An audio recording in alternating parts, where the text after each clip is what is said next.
So, my fiancé took up cooking during quarantine. We used to cook little and instead ate a lot out of the house.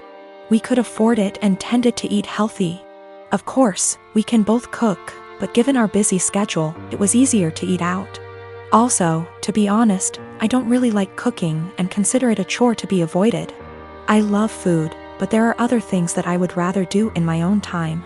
Due to quarantine, my fiancé has decided to cook more and has found that she enjoys it a lot. This is great. I am happy for her that she has discovered something new that brings her joy.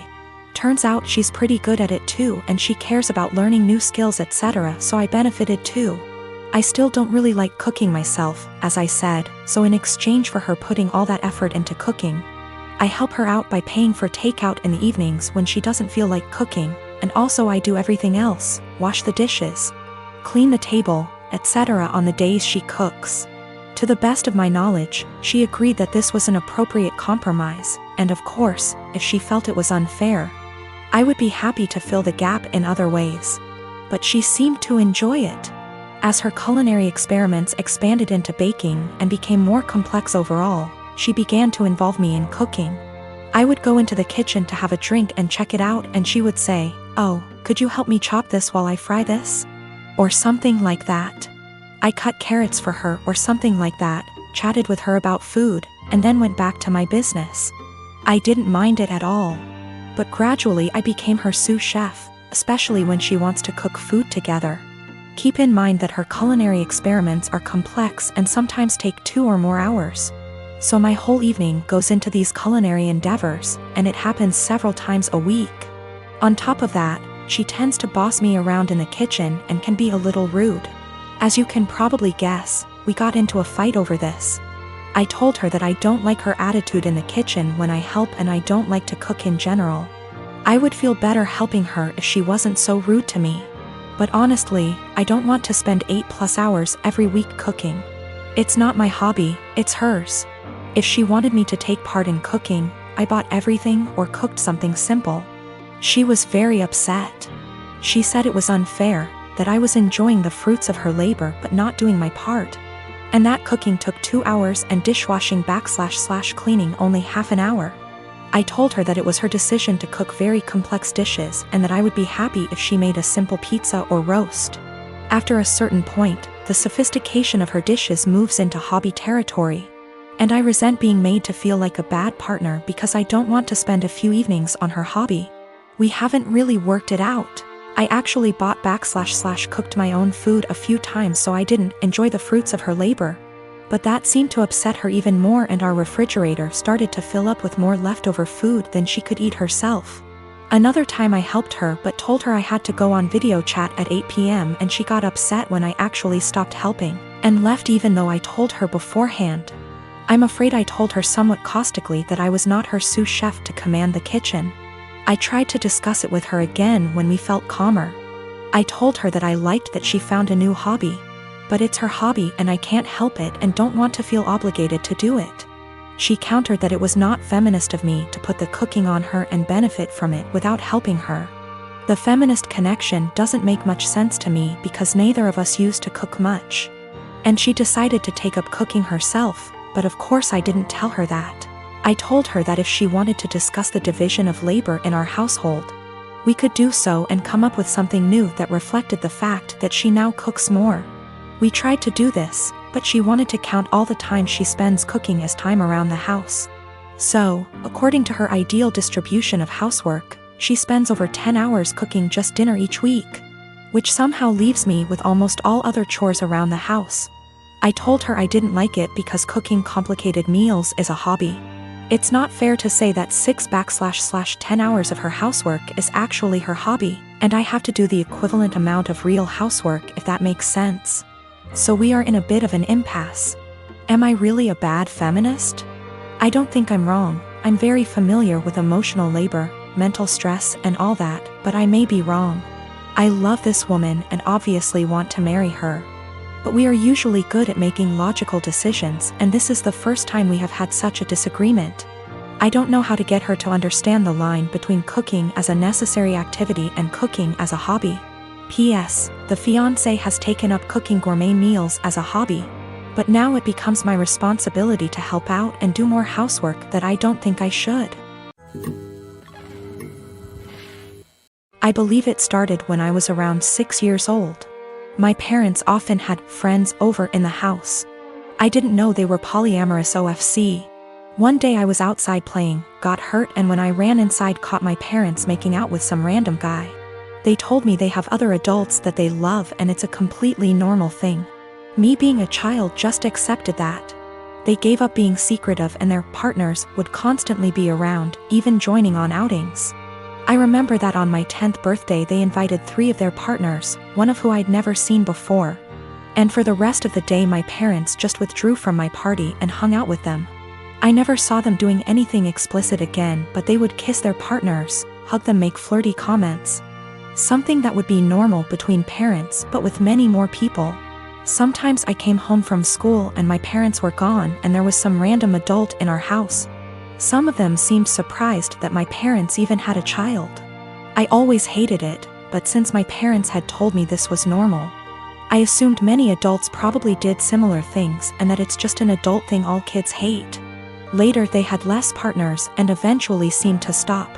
Not that I'd know for sure. I moved out with 17. I didn't think about it anymore. A year ago I started therapy, other reasons. As usual the topic of my upbringing came up and it brought back many feelings I wasn't aware of. I realized that although my parents were always good to me, I had never really felt close to any of them and still have a lot of resentment, that they made me feel like I had to compete for my parents' attention with random strangers.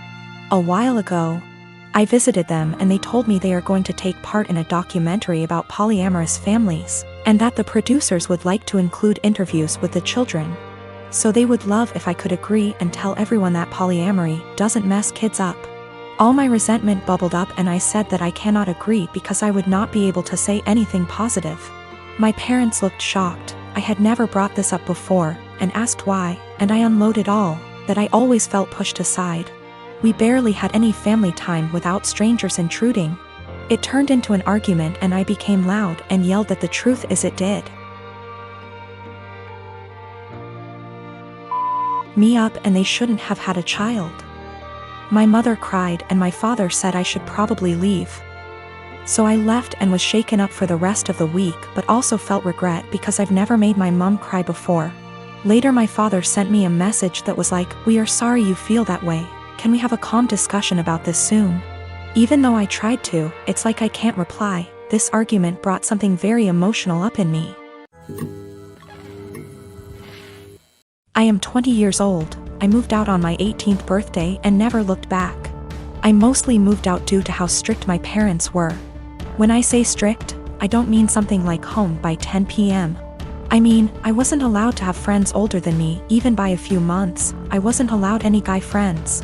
If I had a project to work on at school and got partnered with a guy, my mom would tell my teachers to make me do it alone. I was only allowed on my phone if someone, mom or dad, was there to monitor what I was doing. Weekdays my bedtime was 9 p.m. and weekends 9:30 p.m. I could only have sleepovers if it was at my house, and all of my friends have to be questioned to make sure they were clean, meaning they didn't have boyfriends, no tattoos, went to church, you get it.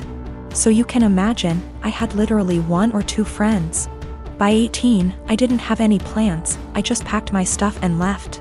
My parents weren't happy and tried for months to get me to come home, but I didn't plan on it. Anyways, I landed a damn good job and was able to get my first apartment shortly after. My friend is over at my house almost every day with her boyfriend and we just hang out. I didn't cut out all contact with my parents, but I limit it to only special occasions. My mom wanted to have a Zoom family call, whatever it's called, and asked me to join. I figured what the hell, I'll join and say hi. As I'm talking to my little cousin, in the background you could see my friend's boyfriend come into the living room area. Everyone's face kind of froze and I didn't think much of it. My mom asked who it was and I told her, and she immediately gets annoyed. She started asking why he was leaving my bedroom, which he didn't. The bathroom is the same way towards the bedroom, so I could see why it would look like he left from my room. She and my dad proceeds to ask me why I have guys at my home. Why is he 21 hanging around me? I just turned 20, but yeah, it was like I was 15 again. My mom then insists I have him leave. At this point my friend and her boyfriend hears this and goes like WTF? I didn't know what else to do but laugh. I said, "Are you out of your mind?" and laughed some more. I realized they were serious and said my goodbyes and hung up. Later I started getting messages that my parents are upset I laughed at them and my family says it's in my best interest to apologize, because I was being an asshole for laughing. I laughed at them then hung up, so I thought it was rudish, especially after being told I was by my aunt as well. I'd feel terrible if I did such a thing, but someone did point out they'll never change their ways, so I think I might have to. You know, I've got no idea how to set boundaries, but I'm sure there's a few articles that can help me with that. I found out from my little cousin that my mom has been asking where I live, so now I'm kind of scared for that. Though not many know my address. If she asks the right people she might find out. I hope not. I am 17, female, have a child Aaliyah. She is 6 years old with my ex Jacob. He is 33 years old. He has a new girlfriend Regina. She is 27 years old. We just finalized a court order he requested after meeting her and currently have complete 50/50 custody. Regina has always been a little too involved and believes that since she trains parents to parent, she knows everything. Every time I ask Jacob for help with Aaliyah, he comes with suggestions from Regina instead of workshopping things between the two of us. She has been overstepping for years. Jacob and I are pretty much parallel parenting now and do everything separate, including birthdays and even parent-teacher conferences. He brings Regina with him to his meetings. Regina picks Aaliyah up from school every day because I don't get off work in time, and he did not want to pay for the after-school program, since he did not need it during his time. So of course he jumps at the opportunity to involve Regina. Well, I currently am trying to find a car because I lost mine, so she ends up bringing Aaliyah to my home instead of our meeting point. When she showed up with my daughter, she was being really quiet and looked sad. When I asked her what was wrong, she wouldn't tell me, so I confronted Regina at her car, who said she took away Aaliyah's tablet and TV time because she refused to do her homework and kept her home from cheerleading practice until it was done, so she missed it. Aaliyah loves cheer, and this was just cruel to me. It's something she and Regina connect over, and she got her all into this sport just to use it as a tool to control her? To rip away when she feels like it? She's 6 years old, and that was not her place. I have told her before she was not allowed to discipline, but she said, if she is going to have Regina in her care, she will have to discipline her, and since she does not yell or hit, she doesn't understand the problem. I told her she is not a mom and should not be acting like one. She said this is why Aaliyah has behavior issues in MY care and left. I called Jacob and demanded that Aaliyah is put in the after-school program, and he refused, saying I was being ridiculous. But the parenting plan says no cruel punishments and that only the parents should lead most discipline. If he's doing what she says all the time, how is he leading? Now she is refusing to bring her to my home, and I have to Uber to the meeting point, which is costing me loads of money. Is this something I could take them back to court about? Edit to add that she keeps her for a couple hours after school until I get off. That's how she had enough time to discipline her. Yes, there is a clause about meeting partners. She's been around a few years, that's not the issue. She's just too involved in parenting and has been for a while. I feel like there are certain boundaries that should be in place and certain things only parents should handle, like discipline and PT conferences, etc. She claims she kept trying to get her to do her work, but she just refused, saying she wanted to play on her tablet instead. She should have called me or her dad when this happened. Cheerleading was Regina's idea. She was a cheerleader and pushed for Aaliyah to join. Aaliyah fell in love with it, and now I feel that Regina is using that to control Aaliyah. Do what I say or no cheer. She's 6. If she kept refusing to do her homework, she should have called me to discuss a consequence. If she's alone with Aaliyah during either parent's time, she needs to discuss with both parents what the course of action should be for discipline. She is not a teacher. She is not a professional we are paying for, therefore guidelines need to be followed.